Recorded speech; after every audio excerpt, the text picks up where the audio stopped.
Film की कहानी एक छोटे से शहर एयरलैंड से शुरू होती है, जहाँ पे एक साइम नामी आदमी मौके का फायदा उठाते हुए सबकी फोटो ले रहा होता है। इस शहर के लोगों में नींद की बीमारी फैल चुकी है, जो काफी अजीब है। कुछ दिन पहले यहाँ पर एक हादसे की वजह से नींद की देवी ने यहाँ पर कब्जा कर लिया है। जिनमें घर में सोने वाले तो खुश नसीब हैं, लेकिन बाकियों का बुरा हाल है। कोई काम करते सो गया है, तो कोई ड्राइव करते सो गया है, कोई स्विमिंग करते हुए सो रहा है। देखने वाले हैरानों परेशान है कि ये कैसी नींद है कि कोई उठ ही नहीं रहा। बिल्कुल कोमे जैसी लोगों की हालत है। इसलिए डॉक्टर और साइंटिफिक परेशान है, क्योंकि इन लोगों को इस बीमारी का इलाज नहीं मिल रहा। इन लोगों को वैसे तो सोने में कोई मसला नहीं, लेकिन जब कोई इनको जगाने की कोशिश करता है तो इनका ब्लड प्रेशर हाई होने लगता है। जो लोग इस लैंड के नहीं होते, इन पर नींद का कोई असर नहीं होता। इस लैंड पर कोई भी न्यूज़ रिपोर्टर अलाउ नहीं होता, लेकिन सैम किसी तरह से इस लैंड पर आ जाता है। सैम अपने कैमरे की मदद से वहाँ सोए हुए लोगों की तस्वीरें खींच रहा है। एक औरत के हाथ में गोल्ड फिश देखकर इसे ले लेता है। ये गोल्ड फिश अब इसकी दोस्त बन जाती है। कुछ दिन रहने के बाद वो एक खाली घर ढूंढकर वहां आ जाता है। इसी घर के बेडरूम में एक खतून सोई मिलती है, जिसका नाम स्टेले होता है। घर के बाहर डॉक्टर वहां के एरिया पर नजर रख रहे होते हैं। साइम को डर लगता है कि अगर पकड़ा गया तो इसे सजा मिलेगी, क्योंकि इस आइलैंड पर किसी बाहर वाले इनकी एंट्री मना होती है। साइम ख्वाब में स्टेला को एक डिपार्टमेंटल स्टोर में देखता है और एक चमत्कार के जरिए इसे स्टेला का नाम पता चल जाता है।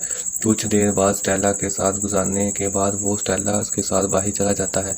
सैम को एक आदमी दरख्त पर सोया हुआ मिलता है। आइलैंड पर जानवरों और परिंदों को देखकर सैम ये सोचता है कि इनका ख्याल कौन रख रहा है। अब वो एक चर्च में आता है, जहाँ पर सारे लोग सो रहे होते हैं।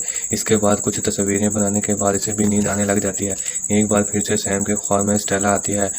स्टेला इसे रोकती है और कहती है कि वो अच्छा नहीं कर रहा, वो ये सब पैसों की लालच में कर रहा है, जो ठीक नहीं है। सैम कहता है कि वो पैसों के लिए कुछ नहीं कर रहा, वो ये सब बेस्ट एक्सपीरियंस के लिए कर रहा है। नींद से जाकर वो घर आ जाता है, जहाँ इसे स्टेला की डायरी मिलती है।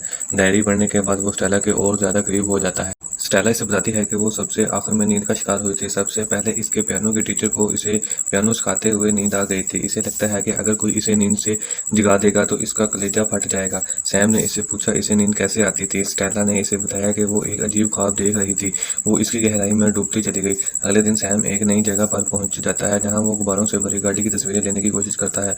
तभी वहां पर डॉक्टर पहुंच जाते हैं। सैम पकड़े जाने के डर से वहां से भाग जाता है। अब वो आइलैंड से निकलने की तैयारी कर रहा है। वो अपने घर जाने के लिए अपना सामान पैक करता है और स्टेला को गुड बाय भी कहता है। वहां से वो समुद्र पर पहुंच चुका है, जहां पर इसकी बोट है। समुद्र पर कुछ देर रुकने के बाद जैसे ही वो बोट को निकालता है, इसका इरादा बदल जाता है और वो वापस स्टेला के घर पहुंच जाता है और वो वहां आकर फिर ख्वाबों की दुनिया में चला जाता है। स्टेला सैम से पूछती है कि वो आइलैंड पर क्यों आया था, इसकी वजह क्या थी। वो बताता है कि दरअसल वो स्टेला को ही मिलने आया था। जब वो पिछली वेकेशन में इस आइलैंड पर आया था, तो इसने डिपार्टमेंटल स्टोर में स्टेला को देखा था और नंबर लेने के लिए वो स्टेला के पीछे आता है, लेकिन तभी वो रश में खो जाती है। अगली सुबह सैम शॉपिंग करने के लिए डिपार्टमेंटल स्टोर में जाता है। वहाँ कुछ डॉक्टर आ जाते हैं। एक डॉक्टर सैम को देख लेती है, लेकिन सैम सोने की एक्टिंग करके वहाँ बच जाता है। डॉक्टर के जाने के बाद सैम बिल के पैसे सोई हुई कैशियर के पास रखकर वहाँ से चला जाता है। घर आकर इसे टेप रिकॉर्डर मिलता है, जिसमें स्टेला की पसंद की चीज़ें रिकॉर्ड है। इससे टाइपराइटर की आवाज़ और बिना सर वाली गुड़िया। स्टेला को बीच पर ड्राइव करना भी पसंद है। सैम ख्वाबों में स्टेला के साथ बीच पर लॉन्ग ड्राइव के लिए गाड़ी ढूंढ रहा है। इनको गाड़ी तो मिल जाती है, लेकिन इसकी चाबी लेने के लिए वो दोनों ओनर के घर चले जाते हैं। सैम स्टेला के साथ बहुत इंजॉय करता है। अब इसे महसूस होता है जैसे स्टेला इसके ख्यालों में ही नहीं बल्कि इसकी असल ज़िंदगी में भी है। घर के बाहर गाड़ी की आवाज़ सुनकर सैम चौंक जाता है। डॉक्टर हफ्तावार चेकअप के लिए आ रहे हैं। सैम अपने सारे सामान के साथ एक अलमारी में छुप जाता है। डॉक्टर स्टेला का चेकअप करके चले जाते हैं। अगले दिन सैम टेप रिकॉर्डर से दूसरी साइड भी सुनता है। सैम फिर से ख्यालों में खो जाता है और वो फिर से स्टेला से मिलता है। आज वो दोनों प्यार, मोहब्बत, शादी, घर और बच्चों की बातें कर रहे होते हैं। सैम से कहता है कि वो दोनों एक दूसरे के लिए ही बने हैं, लेकिन स्टेला इसे कहती है ऐसा कुछ नहीं है। सैम ख्वाब से जाकर स्टेला की बात से बहुत ज़्यादा दुखी हो जाता है। इसके बाद वो इसकी बात से इस आइलैंड को छोड़ने का पक्का इरादा कर लेता है, मगर बीच पर जाकर वो फिर से रुक जाता है। इसे वहां पर पहुंचकर स्टेला को छोड़ने का इरादा नामुमकिन लगता है। वो स्टेला के घर में आकर मुस्तकिल ख्वाबों के बारे में सोचकर स्मोकिंग करने लगता है। अगले दिन वो सब कुछ करने लगता है जो स्टेला के टेप रिकॉर्डर में इसने सुना था। वो स्टेला की पसंद का खाना बनाता है और स्टेला के गिलास में बियर भी पीता है। नशे की हालत में वो स्टेला को देखता है। स्टेला इसे बताती है कि टेप रिकॉर्डर में सब बातें सच्ची नहीं है। सैम को साफ हो जाता है कि स्टेला ठीक कह रही है, क्योंकि असल जिंदगी में वो तो कभी स्टेला से मिला ही नहीं। इसका रिलेशन एक ख्वाब के सिवा कुछ भी नहीं। स्टेला इससे आइलैंड छोड़ने को कहती है। अगली सुबह जब वो जाने लगता है तो इसे बहुत अजीब महसूस होने लगता है। इसे बहुत प्यास लगती है और इसे दिन में तारे दिखाई देने लगते हैं। वो प्यास बुझाने के लिए स्टेला के घर में फिर से आता है। फिर वो जितना ज़्यादा पानी पीता है इसे इतनी ज़्यादा ही प्यास लगती है। इसके बाद इसको नींद आने लग जाती है। इसे ऐसे लगता है जैसे दीवारें इसे टकरा रही होती हैं। इस वक्त इसे स्टेला की कॉल आ जाती है और वो इसे वापस घर बुला लेती है। जब सैम को नींद आती है तो वो जल्दी से स्टेला के घर आता है। इसके बाद वो सोचता है कि अगर इसे नींद आ गई तो वो स्टेला के पास हो जाएगा, लेकिन इसे डर लगता है कि अगर इसको नींद आ गई तो वो नींद से कभी उठ नहीं पाएगा।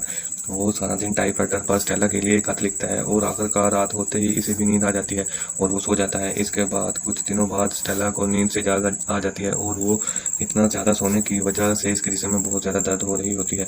वो मुश्किल से पानी पीने के लिए जाती है। स्टैंड पर दूसरा टूथब्रश देखकर वो हैरान हो जाती है। इसे महसूस होता है कि घर में कोई दूसरा भी है।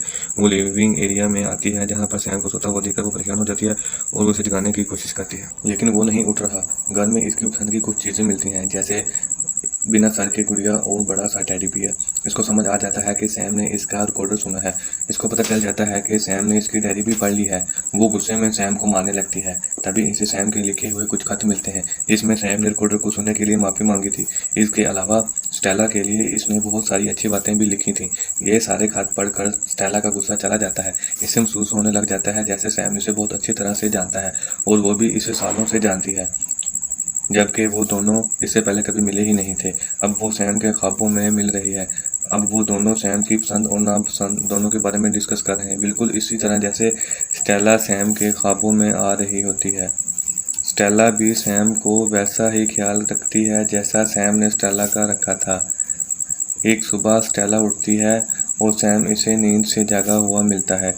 ये इन दोनों की पहली मुलाकात होती है, लेकिन फिर भी इनको ऐसा महसूस होता है जैसे ये दोनों सालों से एक दूसरे को जानते हैं।